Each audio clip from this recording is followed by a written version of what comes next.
Saudara Dragon dari gereja mana, Bang? Halo? Pening juga lah ini kepala ya. Abang, dari sekte mana? Sekte Kak Blama.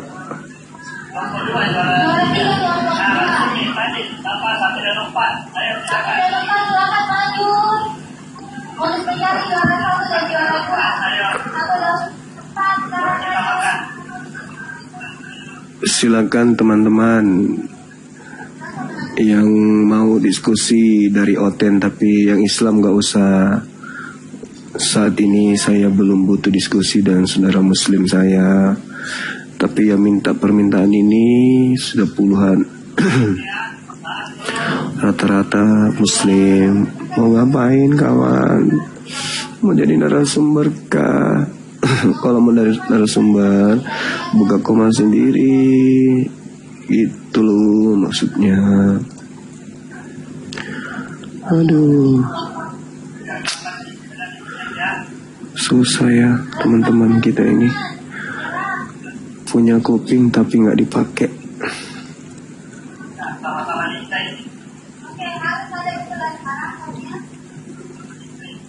Ya habis aja ini waktu saya muter-muter ini nyari Oten, Hadi Al-Farisi. Apalagi kawan.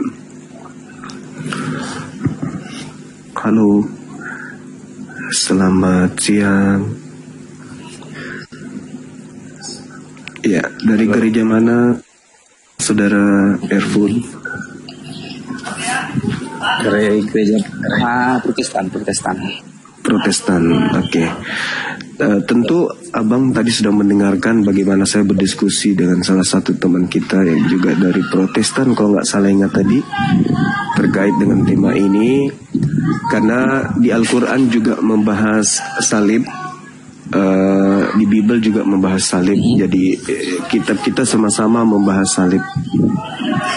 Nah, yang ingin kita bahas di sini adalah apakah penyaliban itu berkah atau berkat, atau justru penyaliban itu adalah kutuk. Silakan Anda bernarasi duluan. Saya opret YouTube dulu. Ya. Jadi dalam keimanan kami, penyaliban Yesus itu benar terjadi. Iya. Dan sia-sia keimanan Kristen jika Yesus tidak mati di salib. Jika Yesus tidak mati dan bangkit, maka sia-sialah keimanan Kristen, sama saja. Nah, memang banyak orang, banyak apalah yang berusaha menyatakan bahwa Yesus itu tidak disalib lah, tidak bangkit lah.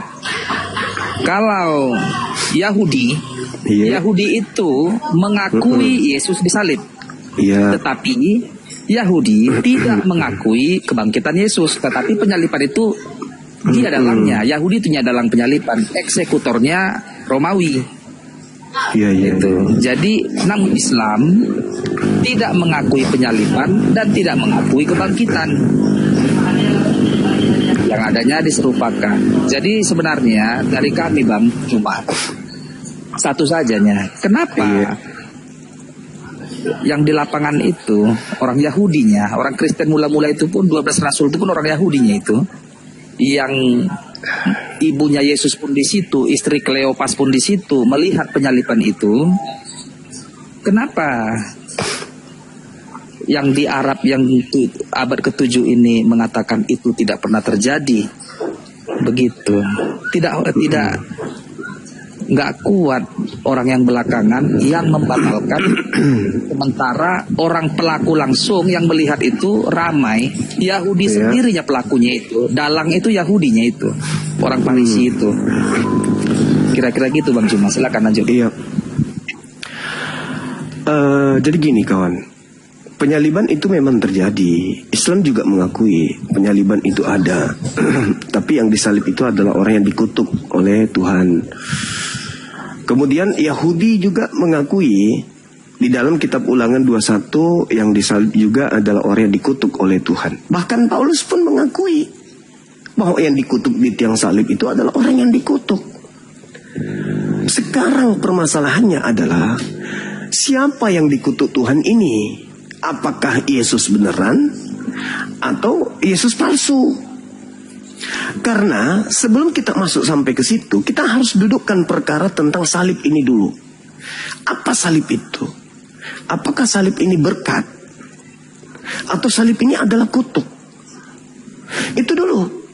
Hukuman salib ini ada di dalam tradisi Yudaism, bahkan tertulis dengan terang di dalam kitab mereka. Kemudian Kristen mengambil salib ini sebagai simbol agama. Silakan, kita tidak melarang itu, kita menghargai. Cuman permasalahannya kita harus dudukkan akarnya dulu. Salib ini berkat atau kutuk dari Tuhan? Itu dulu, Bang. Kalau mengenai penyaliban menebus dosa saudara Kristen, ya silakan. Silakan aja dengan pola itu, silakan. Cuman kan penyaliban ini dasarnya harus kembali kepada hukum yang dilakukan oleh orang-orang Yahudi, dan eksekutornya adalah orang Roma. Menurut Elohim, yang dikutuk ini, yang disalib ini, orang yang dikutuk atau orang yang diberkati? Itu dulu. Bagaimana menurut saudara? Apakah oknum yang dikutuk ini, orang yang disalib ini, orang yang dikutuk Elohim, atau orang yang diberkati oleh Elohim? Silakan. Makasih, Bang.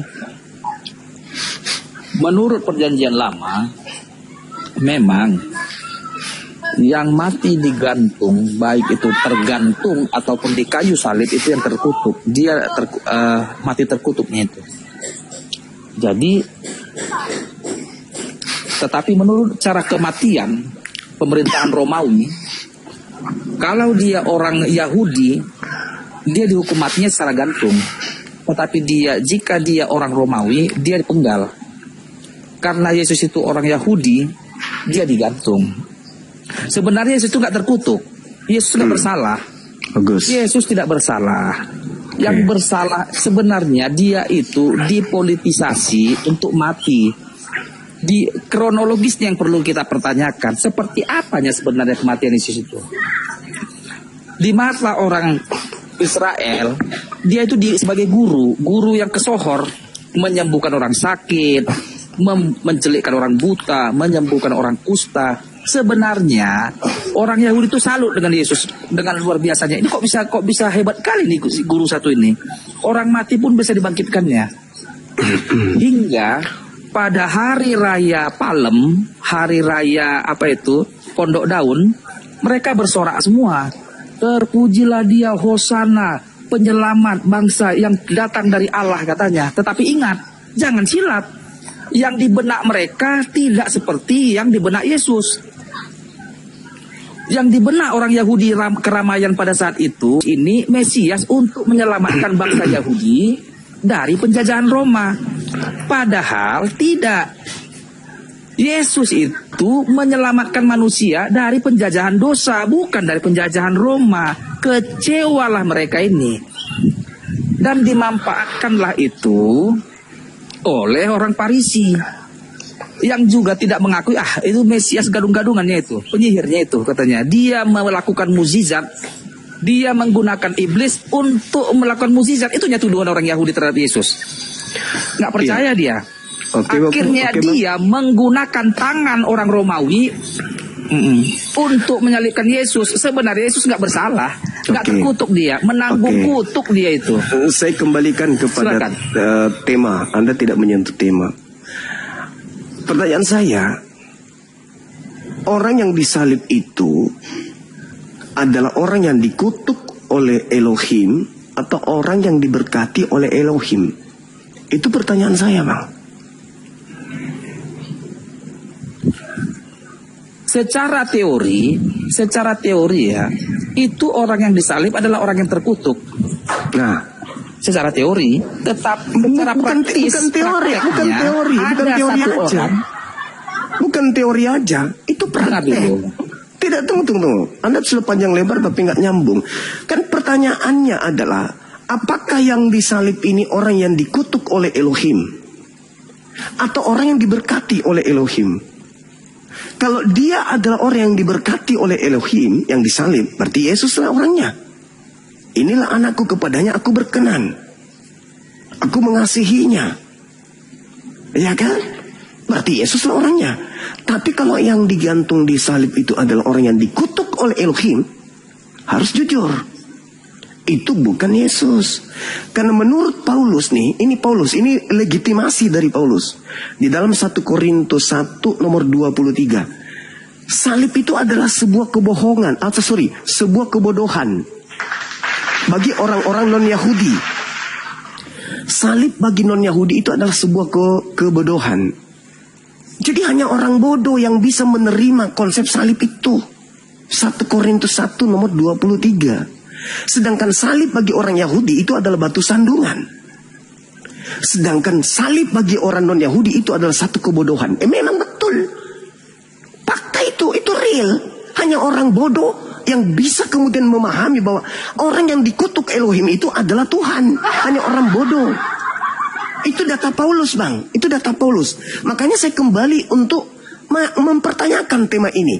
Apakah yang digantung di atas salib itu orang yang dikutuk oleh Elohim atau orang yang diberkati oleh Elohim?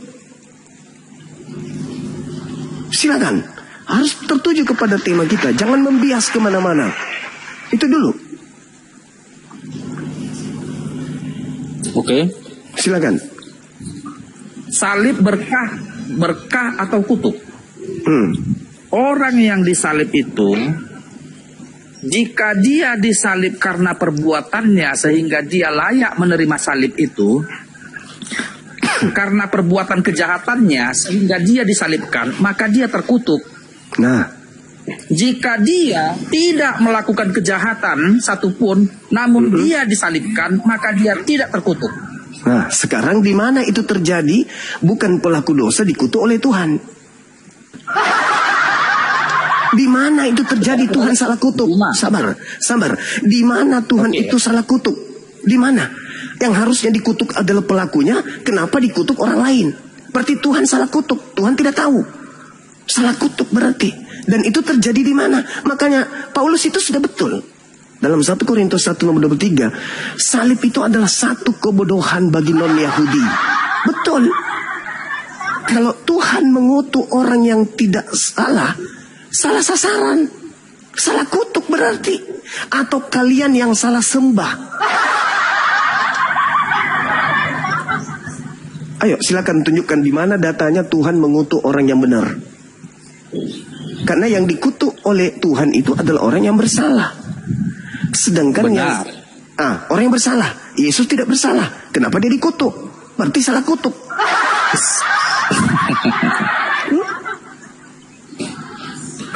Kutanya dulu kau Juma. Kau kan udah sama-sama lah kita baca ayat Alkitab itu. Nah, perjalanan Yesus masa hidupnya. Adakah kau temukan kesalahan Yesus dalam perbuatannya? Tidak ada. Kecuali fitnah dari Bible.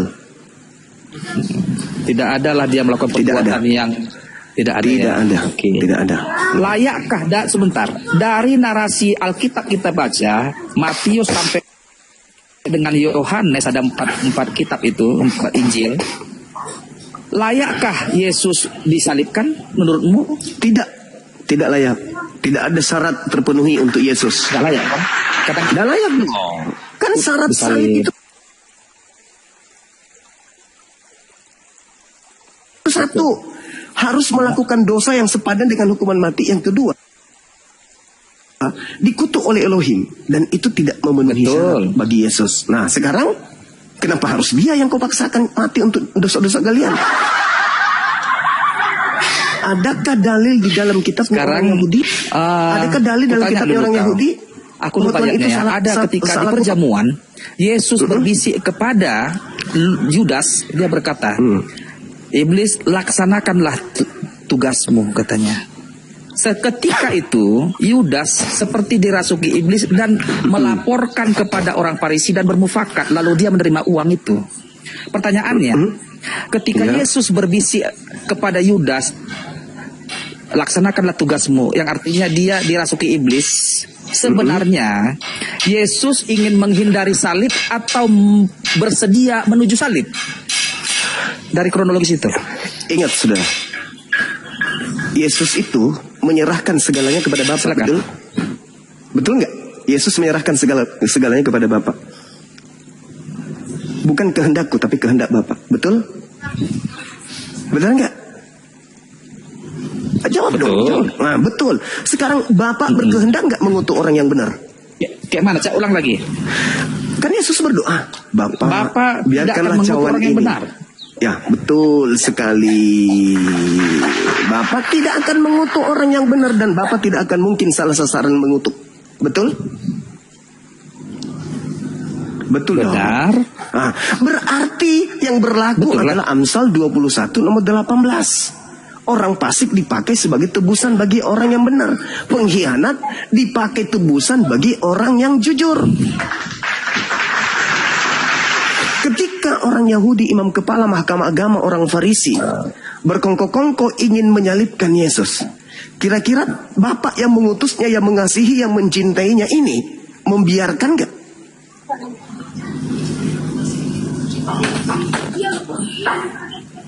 Membiarkan gak? Membiarkan tidak ini orang benar, orang yang dikasihi untuk dikutuk? Membenarkan gak? Dibiarkan kalau Kenapa yang dibiarkan lah?